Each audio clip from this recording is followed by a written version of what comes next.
you so much for being patient. We StreamYard is a little it was acting up for us. So anyway, we have Kelli with us and Christina. Welcome, Hello. ladies. Thank you. And in the comments, let us know if you can hear us okay and see us okay. I don't know what was going on, but who knows? We got Emily in the comments. We got Ashley, Kolbeski Designs, Mario, Skills, 7, Ashley Schmidt. Ashley's awesome. I met her a couple times. Sharon, Laura, all kinds of people. Ian, thank you guys all for being here. Thank you so much, and thank you for being patient. Technology, gotta love it. I know, so weird. Luckily I've not had problems before, so hopefully this is just some kind of weird glitch. But anyway, we're so happy to have you back, and thank you to Janice for recommending that we have you back on the show. I doubt Janice is on because it's like 1 a.m. her time, but if you're here, Janice, hi. She's in the UK, so it's a little late there right now. But anyway, we had Kelli on as like one of our first guests. We talked all about keywords on that show. So definitely check that out if you haven't seen it. Maybe I'll link it in the description at some point too. But today we're going to be talking about KDP and talking about common mistakes that Kelli has seen. There's been quite a few, right? I don't know about quite a few, but I'm just going to apologize if I start ranting. I'm really not trying to. When I was making the notes earlier today, I wanted to get the best ones possible, especially to help people going into Q4. You know what's hilarious is Kelli was the first person to drop an F-bomb on this show. And she might be the only one. I don't know if anybody else has done one since then. So I feel like this will be the second F-bomb dropped by Kelli again on this show. I don't cuss on my channel. And Christina, I can see you now and hear you. Yay! Oh, nice. Okay. Woohoo! Yeah, we had a problem where she could not hear us, and then she could. Anyway, whatever. We're all here. We made it. So I'm so glad you can see Christina. So this will be an interesting show. It'll be great. Kelli is amazing. For any of you that don't know, she's got an awesome YouTube channel. She's got all kinds of stuff. She's got a blog. So I was talking to Laura. Laura wrote this great post about blogs. And I was saying, like, I've been thinking about writing a blog. And now everywhere I'm seeing blogs. I'm like, I didn't know Kelli had a blog. So I put the blog in the description. But now I've been reading all of Kelli's blog. And I'm not a writer at all. But when I had Young redo my website, he's like, you need a blog. I'm like, I don't write. He's like, it doesn't matter. You need a blog. I was like, okay. First of all, I had no idea Jan did your website. That's amazing. Yes. Jan, first of all, how have you never told me that you do websites at all of the meetups that you've gone to? Exactly. I need to check out the website. Yeah, check him out. I know he's amazing. He's quite busy right now, but yeah, I'm sure he would love it. I feel so bad for him. He has to do the jury duty. And guys, it's an ongoing joke. He always says he goes to the meetups, but he lives in California and it's just too far, so he doesn't actually go. So, but anyway, he wants to be there. He's there in spirit. Yes. But that's amazing. I had no idea that he helped you with your website. That's awesome. Yes. And he did a great job, and you did a great job. I love your blog post. It really is helping me, like, okay, like, it's not that hard. I can do it. Just like you said, like, don't overthink it. Just do it. We've had so many great guests on the show. It's like I really want to just add that blog post in there to help, help people know about the show. And I just take my show notes from my lives every Tuesday, and that afternoon, I just take the link to the replay, write the show notes. It takes me 10 minutes tops. Yeah. So that was great. Thank you. You already taught me so much, but that was really helpful this week to be like, oh, let me read Kelli's blog and get ideas for doing a blog. So thank you for that. You're welcome. Now, Kelli, I have a quick question. I don't want to get too off topic, but do you still do the video blog, the vlog? I don't. I stopped that earlier in the year. I would love to start doing it, but I just felt like I had so much on my plate. But it was so much fun. Yeah, that's it. I was following that initially because you were still doing it, I think, when we did the meetup earlier this year. I So think so, yeah. yeah. But I think you must have stopped shortly after that. I So got sick and then I was like, I just never got back into the swing of things. I'm trying to be consistent on Instagram and stories. So I'm kind of treating that like my little vlog. So okay, yeah. cool. We'll have to follow you there then. Cool. Really quick background. One of our basically the first meetup we ever had. It was technically the second one, but we'll just call it the first one. But it was I had posted in Merge Money group that I was going to be going to Nashville, and I was like, does anybody live from Virginia to Nashville? Because I could stop and do a meetup anywhere along there. And nobody said anything. Like literally there was like no comments on that post. I think there was maybe like one like or something. And then like a couple weeks later you messaged me and you're like, aren't you going to be near Columbus soon? And I'm like, am I? I don't know. And so then that's how we started that first meetup in Columbus. And that's the meetup that I met Christina, because I looked at the map and I'm like, it's only like an extra hour out of the way. Like it was kind of like you just do like an arch back to Virginia. It was fine. Yeah. So that was such a fun meetup. We had such a good time. So, and then we did another meetup the next year. Mm-hmm. May 4th. It's been like 5-6 months by now. 5 months. I know. And it wasn't quite a year later. So we can kind of like shorten the years and do another one. It'll be like the third year, even though it's only been 2 years. But yeah, I love going to Columbus. I've done meetups in all different cities, and Columbus is like my favorite one so far. It's just as long as you can get past entrepreneurs. Awesome. As long as you can get past the construction, you're good. We love having you. I live in Northern Virginia, like not that far from DC, and it's one of the worst areas in the country for traffic. It's just all the time bad. Like it doesn't matter. It could be 3 a.m. It could be a Sunday at noon. Like it doesn't matter. It's backed up traffic all the time. Okay, well, Columbus is like country then to you, so. Oh yeah, yeah. I think the only place worse is like maybe California, but I don't think it's as bad. Like I think whatever's the really bad city in, I forget which one, LA maybe. It's LA. Oh, driving in LA. Yeah. Oh, that's awful. I think LA might be worse than DC, but I think it's close. Like DC is really bad. Yeah. So, but anyway, so long story short, KDP. Yes. Let's get back to KDP. You led the charge with low content books, and so we really appreciate your channel and how much you've helped the whole community with learning about KDP and Create Space before that. So where do you want to start? Wherever you want to start. How did you get started with KDP actually? Okay, I got started with KDP. I used to do Kindle ebooks, and I was like I told you, I don't like writing, so I hired out ghostwriters. Managing people is not my most favorite thing to do either. So I got kind of sick of that. And then I found a webinar by Dave Koziel. I don't know if y'all are familiar with him. I know him, yeah. Okay. He did FBA quite yes. Yeah, so it was about either no content or low content books or combining something like that. He probably learned it from Cody Hawk and Steve Rakin. They did FBA and then they got into this like, oh, let's write ebooks.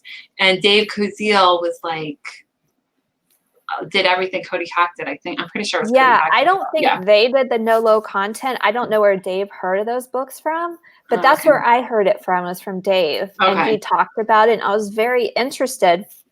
But I still did my research for like a couple months. Like, okay, is this too good to be true? What's this all about? What do I need to get started? I was broke when I started. I could barely afford rent. So I couldn't afford a course. So I just had to use YouTube. And probably 2-3 months later, I published one. I enjoyed the research. I have no design background whatsoever. I went to school for political science. So I just published some, got some semi-decent success, got bored with the uploading process, so I stopped for a while. And then around Q4 of 2016, my husband Dale started publishing them, and he had some success. And I'm like, he's making money. I need money.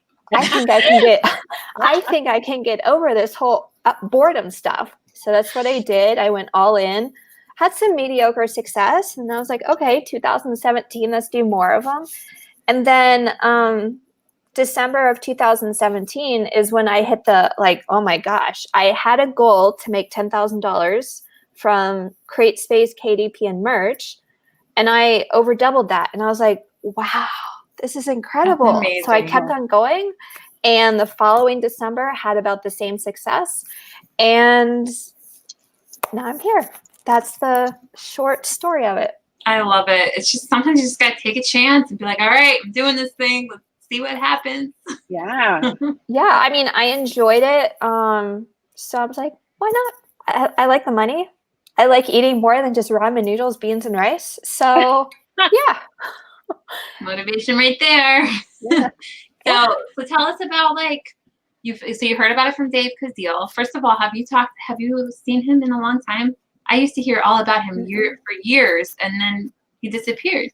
He stopped, like, his YouTube channel. Everything just got out of the space. I believe he went back to work. He might be doing Shopify. I don't want to put too many rumors out there if it's not true. Yeah, that's true. I was but just curious because I'm like, I would love to meet him. He was one of the people that I followed before I actually knew that you could, like, meet the people. Like, in person, like how I met you and I met everybody. So Dave's someone I never actually met in person, but I ended up meeting Steve and actually Cody I didn't technically meet. I like passed him at ASD, but it was like we didn't really talk that much. So yeah, he was a really good person. I had a video chat with him. We masterminded once. I think he had really good intentions, just got burnt out. Yeah. And I would say that to his face too, or maybe he's watching. I doubt it, but whatever. Yeah. I mean, that's just the story with everyone. Like, and everybody changes too. So he might be in, like, just a different space that I haven't seen him right now. Because I did FBA, now I'm doing merch, so it happens where people kind of switch. But absolutely. So anyway, well, I'm happy that you found out about it from him. And so, how did you start? Did you start with lined notebooks, or what did you start with? I started with lined notebooks and also blank notebooks. And I find stuff funny. I like being creative and find funny stuff. So that's the niche I started with, and just started seeing sales. And if I saw sales on one niche, I would try to publish something similar. And it was a lot of trial and error, lot of trial and error. So, but I had the whole knowledge from ebooks. The ebooks that I published, I also did paperbacks. So it wasn't learning the platforms. It was just learning the process of this kind of new product that I was doing. Cool. Well, so what made you, well, I know we're supposed to be talking about common mistakes, so I won't ask too many more questions, but what made you go into, like, doing YouTube and doing all of that? That's a good question. When did that start? Was that, like, after you had success, like after that December 20K thing? It was, I started my YouTube a couple weeks after I was on your show, or before I was on your show the first time. You didn't have a YouTube channel yet when you were on our show? Oh my God. It was around the same time. Did we discover you? Oh my gosh, we discovered Kelli. Because I started like April of 2018, my channel. Okay. So it was around the time. So I'll let you discovered me. I'll let you have that. We started Merch Money April 2018. So we started so it's around the same time. You were one of our very first guests. So it was probably like, you probably had the channel for like 2-3 weeks. Like I mean, it was interesting because Dale, my husband, was doing YouTube for maybe a year to year and a half prior. I actually went to Vid Summit in 2017, which is a video conference, had no YouTube channel. They were like speaking Greek to me. And I won a really cool prize, but I didn't even have a channel at the time. So oh my gosh. Just seemed kind of fun. That's how fast things change. It's like people see me on YouTube and they're like, oh, you must have been doing this forever. I mean, April 2018, it was just like one of those like spur of the moment things like, okay, I gotta just do this. It came from going to a conference in February, the Unconference, talking about merch because I was so excited about it. And everybody started asking me like, oh, well, where's your channel? Can I join your Facebook group? And I was like, what in the world? Like, it was such a strange concept to me that someone would think I had a group, that it was such a strange concept that I was like, should I have a group? Like, it really like was just, it's really funny thinking about it. Yeah, because looking back, I actually did some live shows on Dale's channel for at least 6 months prior. So I was getting experience on camera. So on his live show, I kind of opened my big mouth and said how much I made December of 2017. And then I was, you know, getting comments. I was like, well, do you have a course? I'm like, should I have a course? Yeah. And channel, so I don't really even think about it now because it just seems so natural, but it just kind of happened. Yep. Same with me. It like somebody putting that idea in my head, like, well, should I have one? And then it was a combination of that and a combination of like a few people posting just like frustrated because there were so few women that did just YouTube channels in general, but especially about merch or about FBA. And there was like so few at conferences and things like that. And I was just like, I kept waiting for someone else. I'm like, yeah, that's so right. Like, why don't women start YouTube channels? And then I was like, oh. It's so funny how everything works. Yeah, with YouTube, whether it's merch, KDP, everything happens at the right time. And if, you know, if you have to take a break, just take a break and start start back up and it'll be fine. Yeah. So I finally just started it. And like you said, how you had some camera experience, I did not. So I was like, I had zero clue how to do it. And all these people started saying yes. So I was expecting like everyone to tell me no, and maybe I could get one person. I was trying to get one person, accidentally got 7 to say yes. And luckily 2 people dropped out, but it was still 5 of us. And I was like, oh my God, I've never even heard of a YouTube channel with 5 people. It was crazy. It's all good. Your first video is your worst one. I cringe at the thought of my first, I don't know, 20, 30 videos. I'm like, oh, but mine was so bad that like, luckily we did a private one before the first one. I remember that story. Yeah, it was, oh my God, so sad. For anybody who hadn't heard the story, like literally I had advertisements going across my face. I used this like web app thing for your phone, which is, I don't even know where I got that idea. But anyway, it was a bad idea. So anyway, figured it out for the next show and been going ever since. But for me, Kelli is like the mother of KDP. Like I think literally like when I think, because it was Create Space and she is the one that's where I heard about it. I had never heard anybody else talking about it. So Kelli is the mother of Create Space. Thank you. That's so kind of you to say. Yes, I think a lot of people think that. Like you definitely just came up strong, and like everybody like thinks that you're the one who started KDP, which in some ways is true. Like you're the one who spoke about it enough to really get everyone hearing about it. Like I had heard about it before that from Catherine Shelton, and a few other people. I had actually heard about it way back in 2014.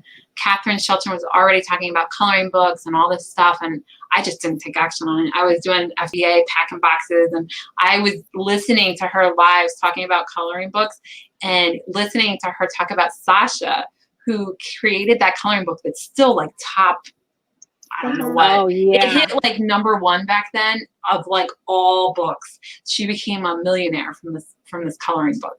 And so I was there through that whole thing. Even hearing that story, I didn't make a coloring book. I'm like, what in the world, Helen? Anyway, I just stuck with FBA and eventually did merch. But so, but anyway, you're definitely, most people, anytime they hear KDP, they immediately think Kelli. Oh, that's so nice. Thank you. Yeah. So you've had a lot of experience on KDP. Tell us mistakes. What do people do wrong? What are some common things you see? Again, if you're just joining, I'm sorry if this ends up being a rant. I'm going to try not to. I have 3 things, but some of the things have like sub things under it. So, and this is in no particular order. Number 1, going all in on KDP just to get thousands of books up. Just because you have thousands of books up does not mean you're going to make thousands of dollars. Learn the skills and the process is the whole thing to fix the mistake, because Amazon lets us play in their sandbox. we have a golden opportunity to make money, but what if they take away your sandbox or take away your spot in the sandbox? At least you would have these skills to take to Etsy or Barnes and Noble or designing in general. So that is one of the big mistakes I see. Good advice. And guys, I'm so sorry I have not been paying attention to the comments. I thought that I was at the bottom of the comments and I wasn't, so I missed so many. But anyway, hi Dale. Hi everybody that's joined since the last time I said. Thank you guys all for being here. But yeah, that's a common thing, because it's the same with merch. Like, you know, I'm guilty of it too, like just putting up lots of designs and everything. I mean, it can help, but at the same time, it's like you really want to be learning, like doing research on a niche, really paying attention to what you're doing the research. Right. So what do you recommend instead of just uploading tons of designs? What is the proper way to do it? Like I said, learn the skills, learn the process. And when you're designing something, think of the end customer. Like, I used this example in my lives before. Say you want to make a guest book for a 13-year-old's birthday. Don't put a background that has to do with someone who's probably 30 or, you know, just be mindful of the design. Take your time and just make quality products. Yes, if you make a lot of good products, yes, you're probably going to make a lot of money, but just don't think that you have to do 100 to 200 a day. One of my friends, who people probably know, Rachel Harrison's son, had less than 800 books, I want to say, and she made 6 figures. So I don't know. I have no idea how many books Sasha has up, but I know she made, I'm pretty sure, over $1 million from one coloring book. So I don't know how much else she put up, but you can make a lot from one book. Yeah, absolutely. And number 2 I had is kind of going back to number 1, tons of different covers for the same title. Going back to the 13-year-old birthday's guest book, you do not need to have 50 to 100 covers for that one niche. I'm waiting for the like bleep out button to like censor you. I'm like, here it's coming. It's coming. No, I'm gonna watch my mouth. I'm a different Kelly published now than you before. I monetized on YouTube now. I have to be mindful of my mouth. We are too. Oh my gosh. So Kelly and Dale were trying to help me. Like, I could not get this channel monetized to save my life. And it took a long time. Anyway, eventually Brianna helped and Christina helped, and we got it now. Anyway, go ahead. Or don't think you're Walmart and think you need every single color of the rainbow if you want to publish like a notebook or a music book or whatever it might be. Don't think you have to do every single cover. And also, there's been studies. I know I read some book, I forget the title. If a customer has too many options, the chances of them clicking away and buying nothing goes up dramatically. I know me. When I shop on Amazon, I get freaking overwhelmed. I'm like, I'll just go to the store down the street and pick out what I want. It'll save me time in the long run. So just keep that in mind too. More is not always better. Yes. Very good point. So, Christina, do you have any questions for Kelly before I dive into the next one? Tell us, so when people are inclined to do that, they've got a general notebook of how should they go about narrowing that down so that they're not, overwhelming the customer. How do they choose which one to go with in your opinion? In my opinion, when I go out for a new niche, I try to do 2 to 3 tops just to test the niche and see how it goes. If it sells immediately, I'm like, okay, I need to put 1 or 2 more books in that niche. But there's so many different topics out there. And in my opinion, also, it is quite boring to upload all these books.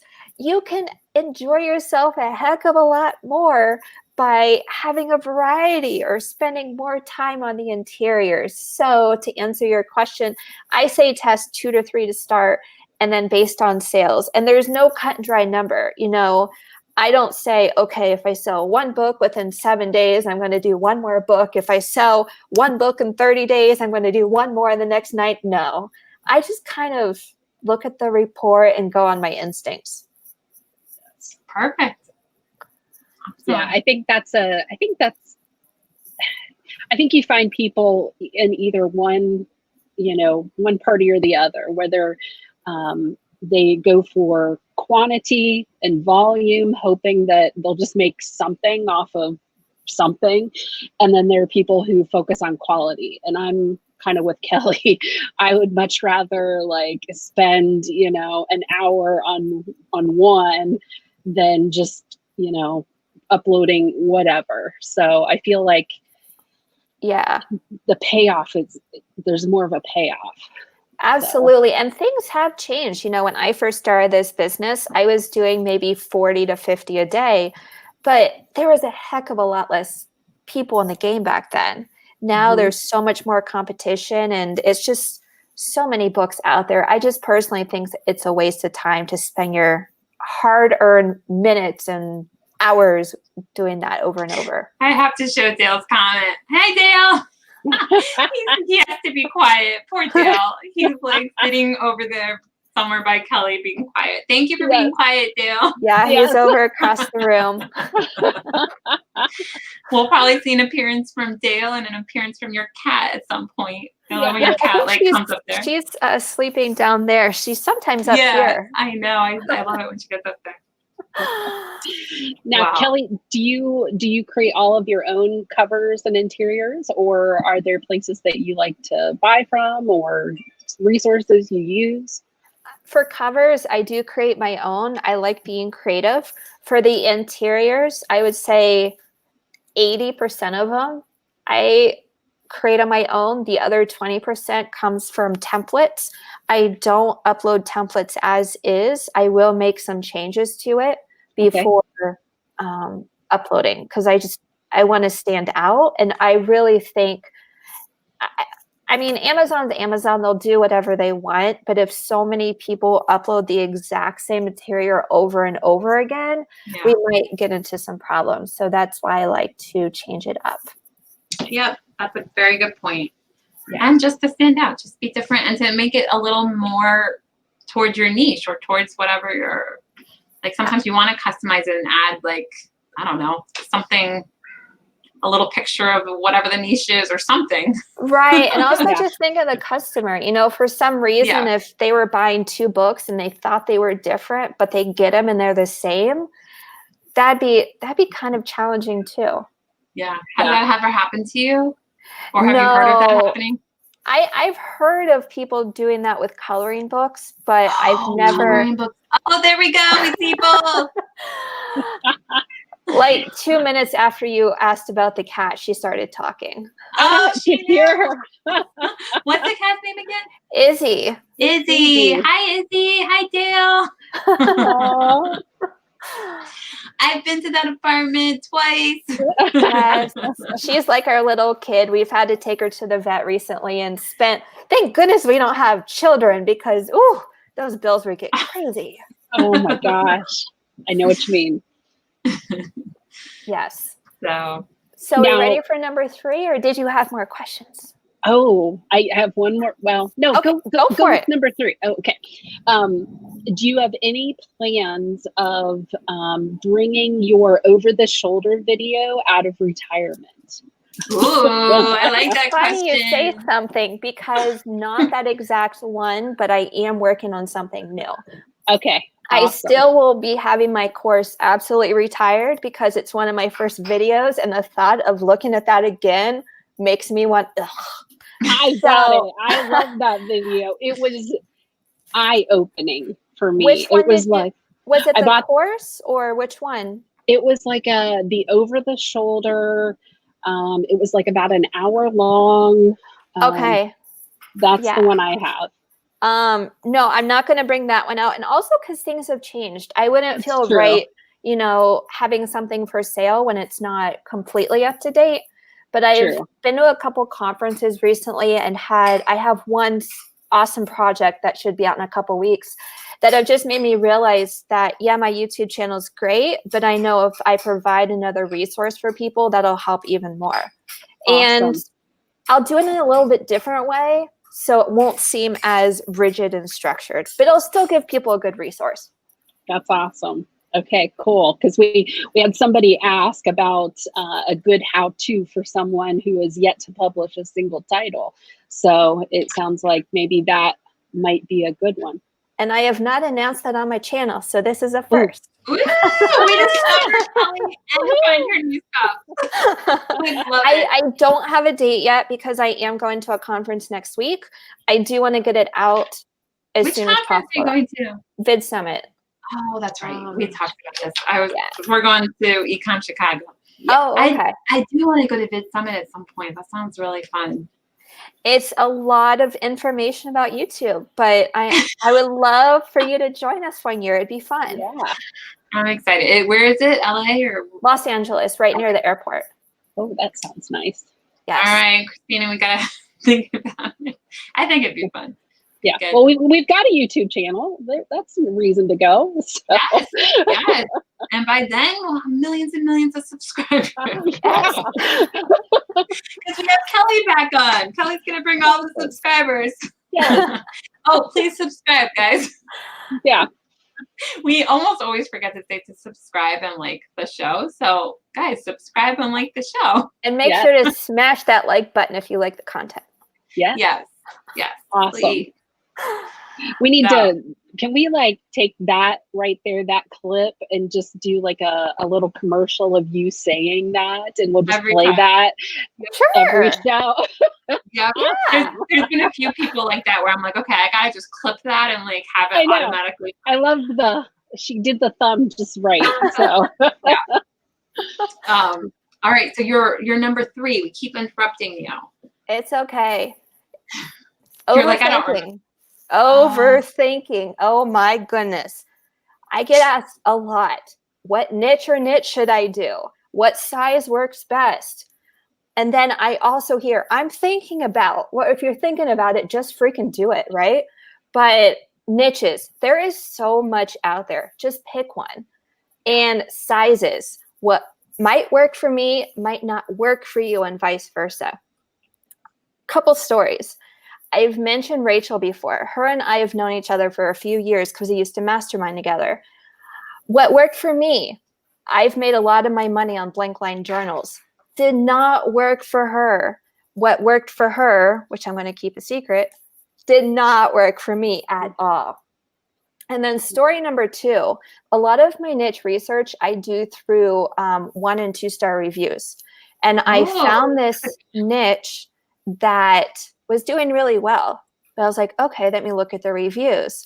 A lot of the 1 and 2 stars was like, I really like this product, but I wish it was a portable one, like 6x9 versus 8.5 by 11. There were no 6x9s of this product at the time. So what did I do? I made a 6x9. If I would have asked in a group what size works best in this niche, they would have said 8.5 by 11, and I would have missed the opportunity for, a portable size. So, I mean, moral of the story, just try it. We have an opportunity to upload something for nothing. Just become familiar with the terms of service. Do not do, hate messages on it or anything against the terms of service. But when it comes to what niche, what size, stuff like that, just try it. Yes, that is, I feel like we should play that whole entire thing again, because that is so important. I love what you said about like if you had asked in a group, they would have told you all 8.5 by 11, and they're trying to help you. Like that's what they literally do. So you always want to like tell people what you're actually doing. You don't want to preach something you're not doing. So they would have said 8.5 by 11. That's what they're doing. It's working for them.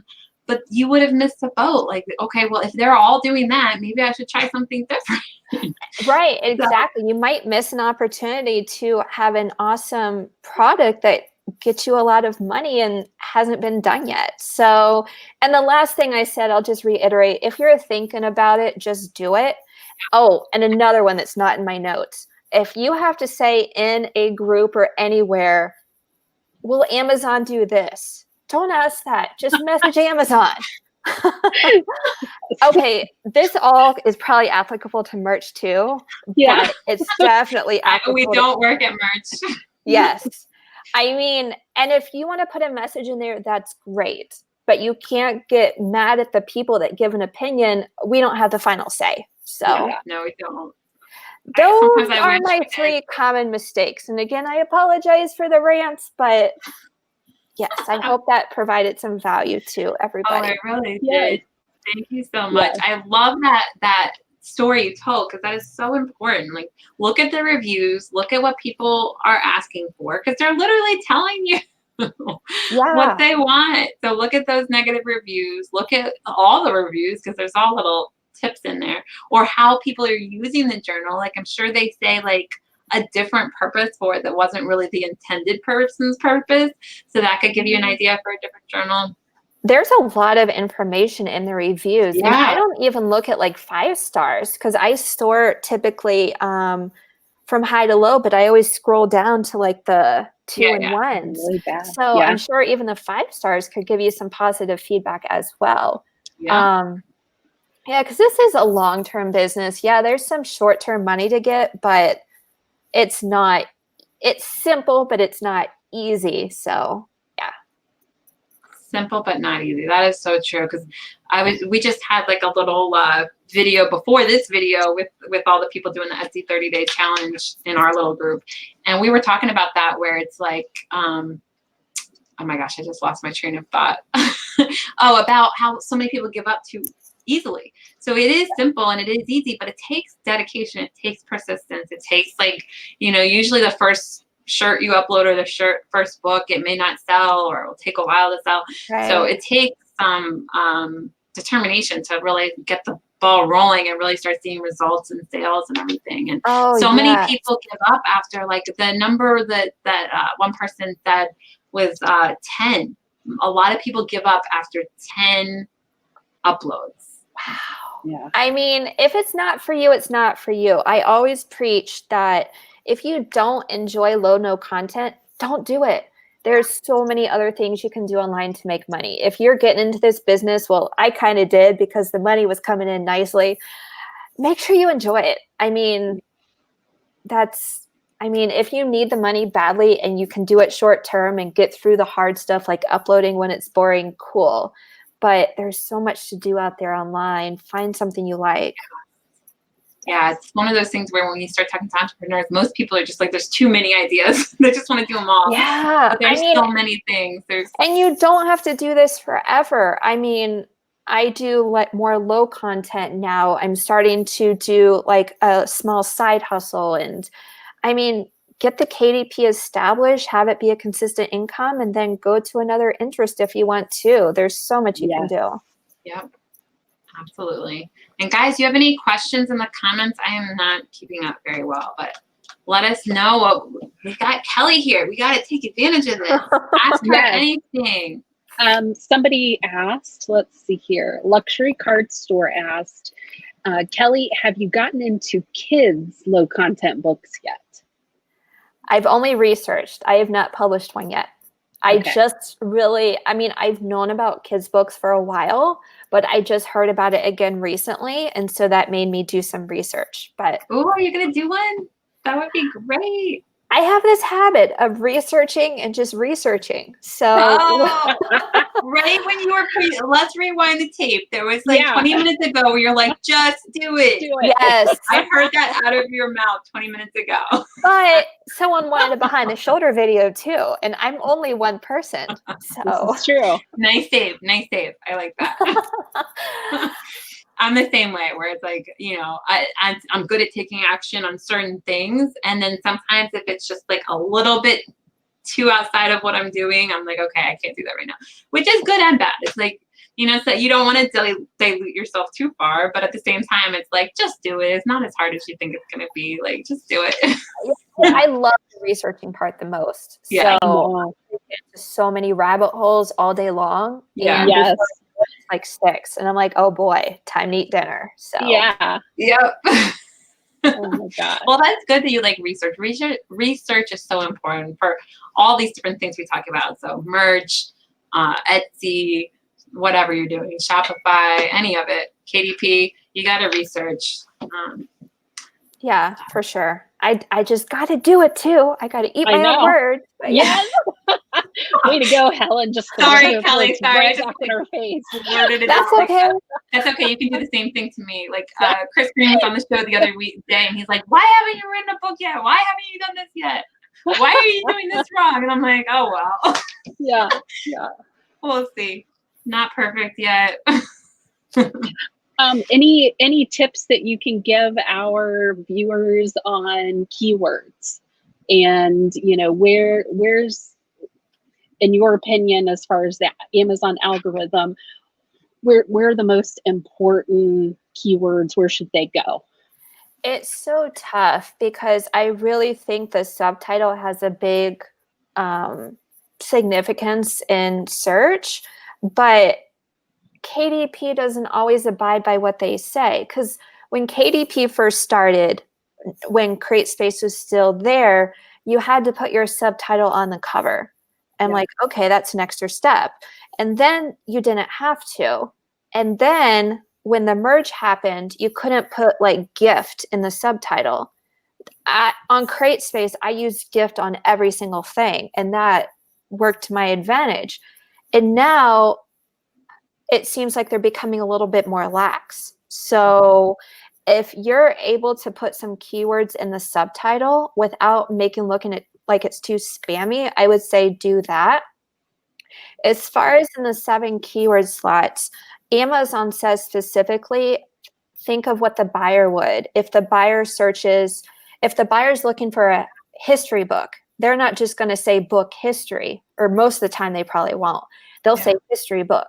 So put it in sequential order than what the customer wants. I know some people try to put as many different words into the 7 boxes as possible. I personally don't do that, but I use short phrases that might be like 3, 4, or 5 words. Okay. So I hope that helps. Yeah. Yeah, absolutely. Let's see. How do you get the KDP mock-up pictures on your journal? The ones with the Mac and Apple phone. I'm not sure what you mean. I'm not either. I read that question. I didn't read the whole question. I just was reading KDP mock-up. I'm like, oh, it's about mock-ups. Do you do any KDP mock-ups anywhere? I guess you don't have to. If they're talking about additional pictures, I don't know how to do that. That's still a mystery to me. The whole iPhone and stuff kind of stumped me though, so I don't know if I answered the question. Yeah, sorry, you gotta ask the question in a different way and see if we can understand. Yeah. It might be like doing mock-ups for like advertisements somewhere, like Pinterest or something. You do mock-ups. I don't know if that's what they mean. Yeah. Or something else, but. So speaking of which, how do you market your books, or do you just rely on organic traffic? I probably rely 95 to 98% on organic traffic. The other few percent, I started doing Amazon ads. The reason I don't do it a lot is because I don't see a good return on my time from it. I, might spend $2 to make 10 or something like that. In my mind, I'd rather just devote a small amount of time on Amazon ads and focus the rest of my time on putting up more books, or behind the shoulder, or kids books, or putting my research to good use. So yeah. Exactly. There you go. Perfect. So you don't do anything. Do you think that at some point in time you will do more advertising, like I don't know, Facebook or Pinterest or Twitter? Only if I do like a personal brand, I could see myself doing that, or if I do, because I have 3-year-old twin nephews, so I could see myself doing maybe a kids brand. If that's the case, I would definitely do social for that, but beyond that, probably not. Yeah. Okay. So that's a good point. So I was talking about that earlier today too, about building a brand, because I've kind of dragged my feet on that whole process of building a brand, because it's like, I love Merch Money and I love print on demand, but not, like, it's hard for me to spend enough time devoted to a brand, because I feel like Merch Money is my brand, but I don't know. I have a hard time dedicating myself to another brand. So do you find yourself feeling the same way? Is that why you've mostly focused on KDP? Or do you find yourself like really excited about starting a brand? I've mainly focused on KDP because I thought from reading because I'm big in reading books and self-development and stuff. Okay. And like I've read like The One Thing, I'm looking at my bookshelf. Yeah. The One Thing is one of Yeah. my big ones. I Yep. thought, that I read was, that too. yeah, I thought that was like the way that you're supposed to go, focus on one thing to like make it big in business or whatever.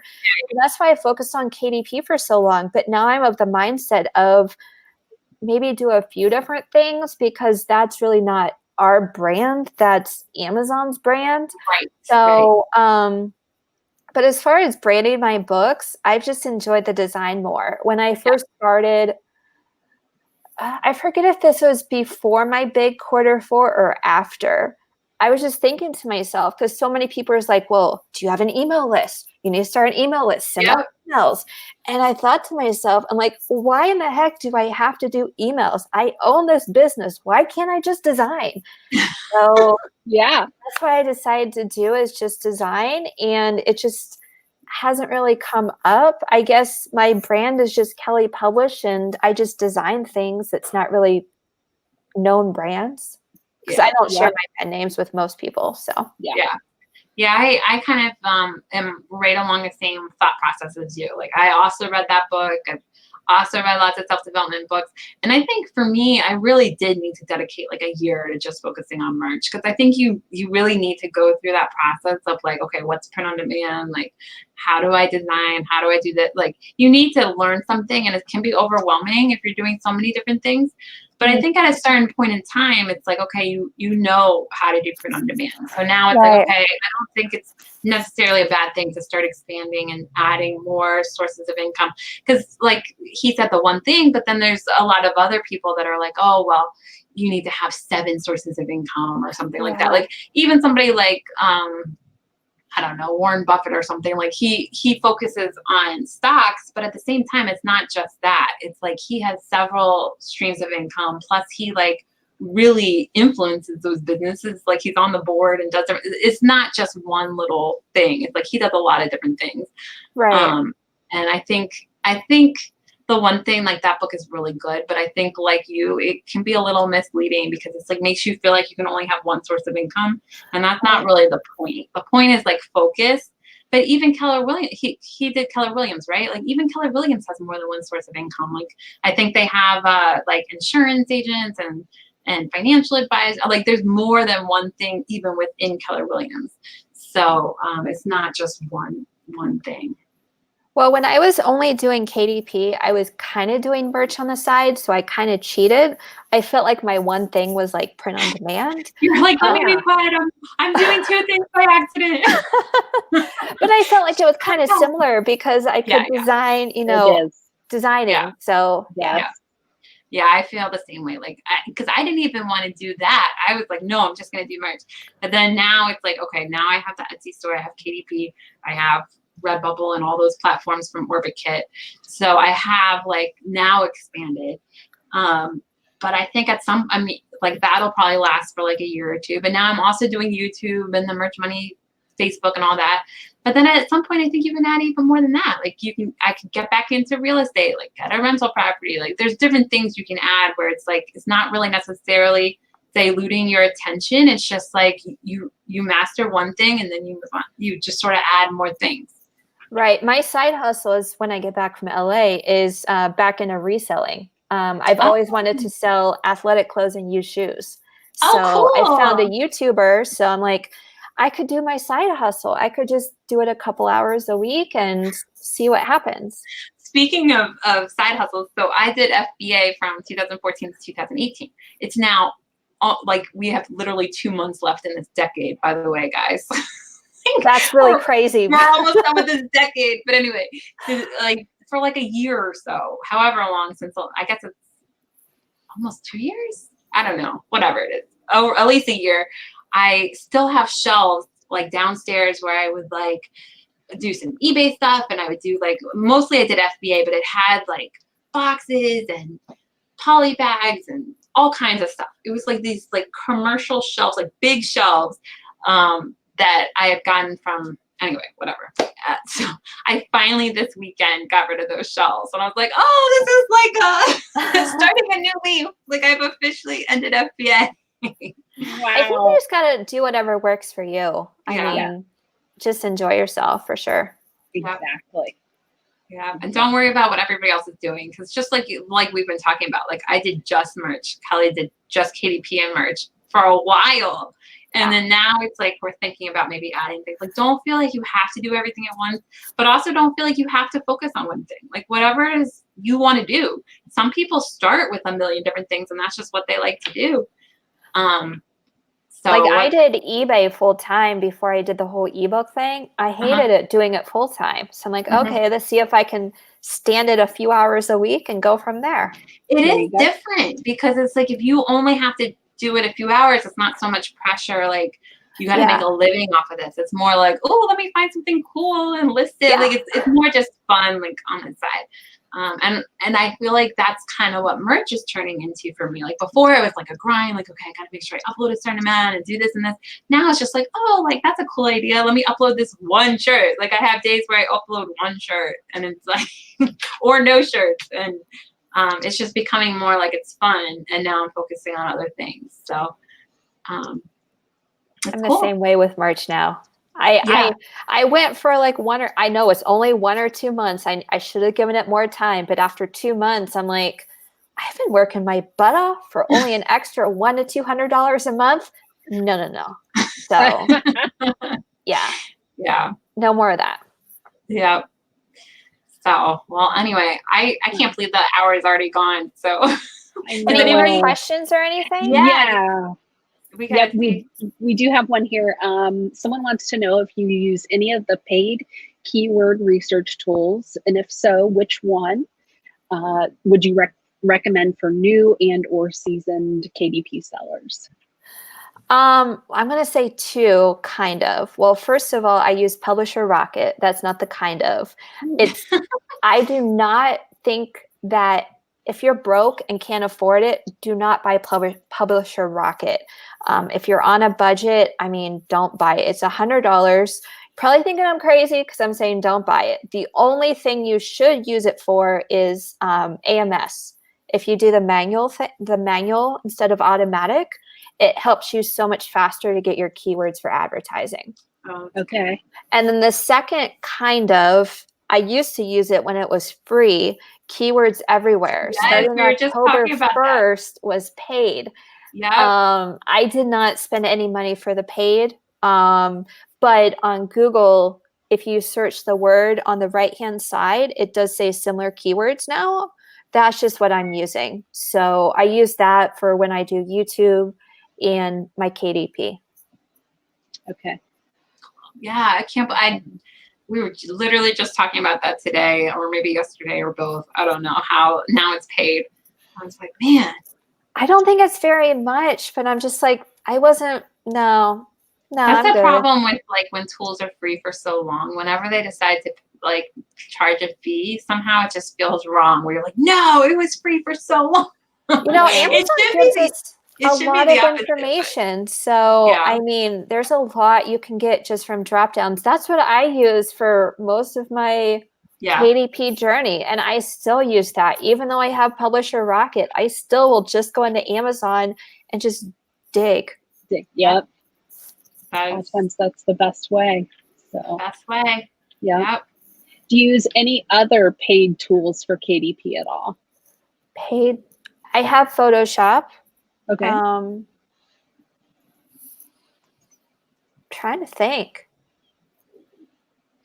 Isn't that great? Like, what kind of business can you like literally not have to pay anything for? Right. You can do it for free. Like, you don't have to pay anything. For KDPs, you don't have to pay for anything really. You can use Canva, you could use GIMP, there's so many free like design tools out there. There's there's so many free ones. For KDP specific, I mean, I do have a business coach I spend on that, but for KDP, that's it. There's a couple things that are in the back of my mind that I want to buy, but I'm promising myself nothing new till 2020. So okay, that's cool. Someone asked specifically about KDP Wizard or any of the book bolt stuff. I don't use either. Either one. Right. Well, there you go. Like, yeah, you can definitely do this business. Same with merch. You can do them for free. There's lots of tools that help, but you don't at all have to use them. Exactly. I just want to keep it simple. When I have too many programs, my mind just. That's so true. There's a lot of programs that I very rarely use, and it's like, okay, I probably should just get rid of it. Yeah. But well, this has been awesome. I'm so happy to talk to you again. I can't wait for the next Columbus meetup. We got to plan one. Yeah. After the holidays, I'm thinking probably in the spring. that would be lovely. So, that would be a lot of fun. Definitely let me know next time you're in the DC area. We could always do a meetup then too. You know, my mother is no longer in Virginia, so she lives in Florida now. So I mean, you can meet us down there. Yeah, before Kelli had said that her mom lived here, so we thought that there'd be chances she'd come to meetups here too, but she moved like with a month notice, so it was very fast. I'm like, it was not that long ago that I was talking to you about coming here. It was about a month. She texted me. It was like, hey, we're moving to Florida next. Okay. Well, good for her. She'll love it. What part of Florida? It's near Tampa, like an hour north of Tampa. She's gonna love it. I loved Tampa. Oh my gosh, I loved it so much. I lived there for a little while. Yeah. Oh, I love Florida. Yeah, minus the hurricane. Florida's amazing. Yeah, minus I luckily was never part of a hurricane, so. Oh, that's good. It was beautiful weather all the time. It was just like you would take a picture on the weekend and it would look like you were on some kind of like vacation. It's like, no, this is just my weekend. But anyway, well, thank you so much. I guess we can end it there, but I hate to end it. I always have fun talking to you. We can keep going if there's more questions, or if y'all want to call tonight, whatever. Somebody in the chat was like, F-bombs. You never said it, so we got to keep going. Like, no, I'm not going to say it now just because, no. I built up the hype too much. Fudge. I can't, for some reason, I did not know that you started the exact same time as me on YouTube. Like, for some reason, I was thinking, like, you were way, way more experienced. Like, like what? I can't believe we discovered a year and a half, like 18 months. Yeah. Yeah. I got to look up when you were on the show because I think it was right around, we hadn't had too many shows yet. So I'm going to guess May. Let's see. Christina, ask a question while I'm searching. Yeah, we still got some questions. So, are you still doing only lined journals? No, they're boring. So I do more like low content now. If you want to pursue lined journals, there's nothing wrong with it. When I'm doing my research for low content books, I see some lined journals that are ranked really well that are not mine. And I'm like, oh my gosh, there's a lot of money there. But I want to enjoy what I upload, and lined journals, I've done way too many of them. May 7th, Kelli, May 7th, 2018. Okay, so I had my channel for just a couple weeks before coming onto your show. You were our third guest. Yeah, so we had our channel 3 weeks, and you had probably had yours 3 weeks too. Wow. So funny. I had no idea in that show that you had just started 3 weeks ago. Like, I'm thinking, because the first 3 people, like, I felt so insecure, like, oh my gosh, I'm interviewing these like famous people. I think that was like my second or third interview ever when I was on your show. Yeah, because I had like 3 or 4 interviews like right around that time. I forget what came first. Yeah. Well, it's pretty cool. I'm so excited we started exactly the same time, and we'll just see where we all are next year. It's been a really fun year and a half, so we'll see. Yeah. And I can't wait for Kelli's new over-the-shoulder thing to come out. That'll be awesome. Hint, hint, hint. I have the outline done, so hopefully this week. So we'll see. Okay. I told people Q4, sometime in Q4. So no promises, but so that's awesome. All right. Well, thank you all so much for watching this and being here. It's been a good chat. Yeah, And thank you. I love lives. I love chatting with you guys. So it's been fun. Oh, I know. Oh, somebody asked, will you have your video, Kelli, tomorrow? Yes, 12 p.m. Eastern time. I do not know the topic yet, but I will have it. Awesome. So everyone tune in, 12 p.m. Yes, Eastern Hopefully, time. I think all your links are in the description, hopefully. Okay. I'm sure I added them. If you guys don't see them, I'll add them right after, but they should be there.